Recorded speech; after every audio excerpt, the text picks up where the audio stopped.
Hey guys, what's up? In this video, I'll show you how to appear offline on WhatsApp. Now, this is quite a simple and easy process, so make sure you follow me till the end to get an idea on how you can do this. Now, on WhatsApp, if you want to appear offline when you're using the application, there are a few settings that you will have to change. Now, once you're here, just click on the top right corner, the three dots, click on settings, and then click on privacy. Now, this is where all the settings happen. Quickly click on last seen and online. If by default this is set to everyone, click on nobody and then click on same as last seen for the other option as well. This will make sure that the person you're messaging will not get an update on when you were last online, and this is quite important in terms of privacy.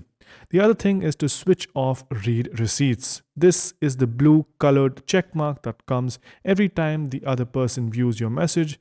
Quickly turn this off, and this is all you have to do in order to appear offline even when you're using the application.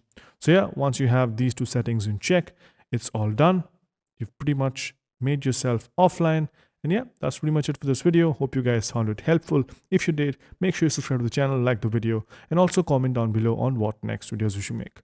So yeah, that's pretty much it for this one. Thank you for watching. Bye bye.